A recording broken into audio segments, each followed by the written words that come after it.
Von der Leyen est en poste avec sa nouvelle équipe depuis seulement quelques semaines, mais elle se trouve déjà au centre d'une grave fracture franco-allemande, menaçant de secouer les fondements même de l'Union européenne. Au cœur de ce désaccord se trouve une vieille question encore non résolue, l'accord Mercosur. Un accord commercial que l'UE et l'Amérique du Sud négocient depuis près de 25 ans.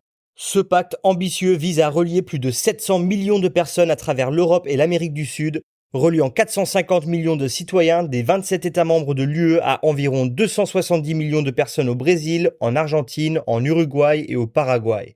Il est à noter que l'accord n'institue pas encore la Bolivie, le plus récent membre du Mercosur, ni le Venezuela, dont l'adhésion a été suspendue indéfiniment en raison des préoccupations liées à un recueil démocratique. Jeudi dernier, la présidente de la Commission européenne, Ursula von der Leyen, s'est envolée pour l'Uruguay dans une tentative décisive de finaliser l'accord commercial historique entre l'UE et le Mercosur. Un accord que Berlin soutient ardemment mais que Paris rejette fermement. Pour l'Allemagne, cet accord représente une bouée de sauvetage tant attendue. Face à des inquiétudes croissantes concernant le déclin industriel, Berlin voit dans l'accord Mercosur une occasion cruciale d'accéder à de nouveaux marchés en pleine croissance et de soutenir son secteur manufacturier en difficulté. En revanche, en France, l'opposition à cet accord est profonde et traverse tout le spectre politique. Les dirigeants français craignent que l'accord n'inonde leur marché de volailles et de viande bovine bon marché en provenance d'Amérique latine, mettant en péril les agriculteurs locaux et déclenchant la colère publique contre l'UE et l'établissement politique. Cette résistance est autant une question de protection de l'agriculture nationale qu'une tentative d'éviter une réaction populiste. La fracture Paris-Berlin est un enjeu majeur, car les négociations commerciales font partie des responsabilités clés de l'UE. La résistance française à l'accord Mercosur frustre l'Allemagne, certains allant même jusqu'à se demander si Berlin ne devrait pas reprendre le contrôle de sa propre politique commerciale. Mais une telle démarche remettrait en cause l'un des pouvoirs clés de l'UE et soulèverait des questions sur son objectif. Mais la France a-t-elle raison de s'inquiéter autant de cet accord ? Examinons-le de plus près. L'accord commercial Mercosur vise à réduire les droits de douane sur presque tous les biens industriels échangés dans l'UE et l'Amérique du Sud. Pour l'UE, cela signifie que 100% des importations industrielles en provenance du Mercosur seraient exonérées de droits de douane, tandis que le Mercosur réduirait les tarifs sur 90% des biens industriels en provenance d'Europe, notamment les voitures, les machines, les produits chimiques et les produits pharmaceutiques. Les chiffres sont frappants.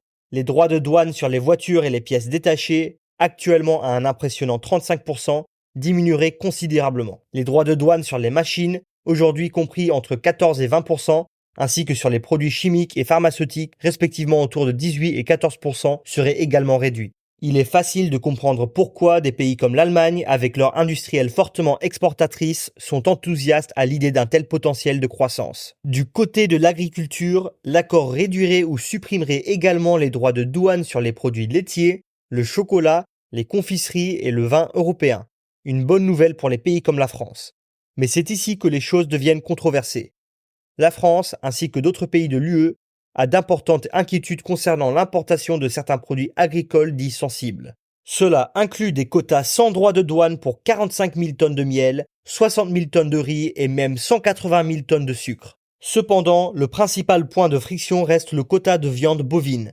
99 000 de tonnes supplémentaires de viande bovine seront autorisées dans l'UE à un taux réduit de 7,5%, en plus de 180 000 tonnes de volailles sans droit de douane. Les éleveurs de bétail européens ont vivement critiqué cela comme une concurrence déloyale.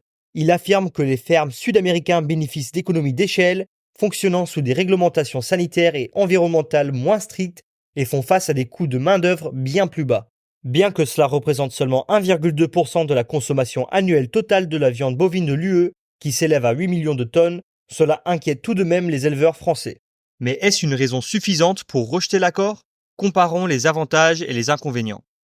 D'un côté, l'accord stimulerait le commerce et renforcerait nos économies, en particulier celles disposant d'un secteur manufacturier solide. Le commerce européen avec le Mercosur est déjà substantiel, représentant des milliards d'euros chaque année, et l'accord augmenterait considérablement les exportations. Par exemple, les exportations allemandes vers le Mercosur s'élèvent actuellement à environ 16 milliards d'euros chaque année. Soutenu par 12 000 entreprises allemandes et créant 244 000 emplois dans la plus grande économie de l'Europe. Avec des droits de douane plus faibles, ce commerce pourrait encore se développer, aidant potentiellement l'Allemagne à se redresser de sa récession économique. L'Espagne devrait également en bénéficier. Les projections estiment une croissance de 37% des exportations espagnoles vers le Mercosur une fois que l'accord pleinement mis en œuvre, ce qui ajouterait 0,23% au PIB de l'Espagne et créerait plus de 22 000 emplois. L'accord ne se limite pas à la réduction des droits de douane. Il offre aux entreprises européennes un accès aux contrats de marché publics dans les pays du Mercosur, encourage les investissements et œuvre de nouveaux marchés pour les prestataires de services de l'UE, créant ainsi de nouvelles opportunités dans les divers secteurs. Un autre avantage clé est l'autonomie stratégique. L'accord offre à l'UE un moyen de réduire sa dépendance commerciale vis-à-vis la Chine et tout en protégeant les États membres contre les conséquences potentielles des droits de douane, tels que ceux menacés par Donald Trump. En résumé, cet accord représente plus que des chiffres. Il s'agit aussi d'un outil stratégique pour garantir la compétitivité mondiale de l'Europe. Et cela nous amène au principal avantage. L'accord nous rendra les produits en Europe moins chers, ce qui bénéficiera à nous, les consommateurs. Cependant, il existe plusieurs inconvénients plus importants à prendre en compte. L'agriculture nous emmène naturellement au sujet de risques de déforestation. Un rapport d'experts de 2020, remis au Premier ministre français, a averti que l'accord pourrait accélérer la déforestation de 25% à moyen terme. La déforestation accrue exerce également une pression supplémentaire sur les communautés indigènes dont les terres sont souvent revendiquées pour l'expansion agricole. Enfin, il y a la question de l'insuffisance des dispositions sociales et environnementales contraignantes. En d'autres termes, si les pays sud-américains ne respectent pas leurs engagements sociaux et environnementaux, il n'y aura pas de conséquences exécutoires. Un autre désavantage est la qualité des produits. Par exemple, l'Argentine n'a pas les mêmes standards de production qu'en France, ce qui ferait pour des produits de moins bonne qualité. Cela pénaliserait les agriculteurs européens parce qu'ils ne pourraient pas faire des produits d'aussi bonne qualité si leur compétition est moins chère mais de plus mauvaise qualité. Alors, avec tous ces avantages et inconvénients à l'esprit, quelle est la suite? L'accord sera-t-il effectivement mis en œuvre? La France dispose encore de nombreuses opportunités pour le bloquer. Bien que von der Leyen ait signé l'accord de Uruguay, il doit encore passer le Parlement européen et le Conseil. Petite précision, c'est la procédure la plus probable selon la manière dont le traité commercial est classé. Au Parlement européen, le résultat pourrait être très serré. Parmi les 8 groupes politiques, la gauche et les Verts devraient voter contre l'accord, invoquant des préoccupations concernant les droits de l'homme et les impacts environnementaux. À l'extrême droite, les patriotes et les souverainistes devraient également s'y opposer, motivés par leur base électorale rurale généralement contre l'accord. Cela laisse 4 groupes politiques dont les positions sont plus favorables. Le PPE, les libéraux et le SND devraient soutenir l'accord, bien que quelques défections, notamment parmi les délégations françaises, puissent affaiblir leur rang. En conséquence, leur soutien combiné pourrait être insuffisant, laissant le groupe ECR comme facteur décisif.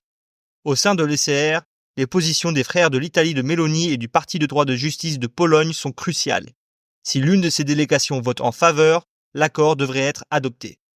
Même s'il passe au Parlement, l'accord devra ensuite être renouvelé par le Conseil de l'UE où les États membres sont représentés. Ici, la France devra obtenir une minorité de blocage pour stopper l'accord. Cela nécessite au moins 4 pays représentant 35% de la population de l'UE. Où sont les chiffres? La France, l'Autriche et les Pays-Bas ont déjà déclaré leur opposition à l'accord. Récemment, la Pologne a également rejoint le camp anti-accord. Cependant, des facteurs majeurs comme l'Italie et la Roumanie, 2 pays à forte population, restent indécis. Sans leur opposition, Macron n'a pas les chiffres nécessaires pour former une minorité de blocage. Si l'accord passe à la fois au Parlement européen et au Conseil, l'accord Mercosur sera officiellement scellé. Mais qu'en pensez-vous? Pensez-vous que c'est un mauvais accord ou un bon accord?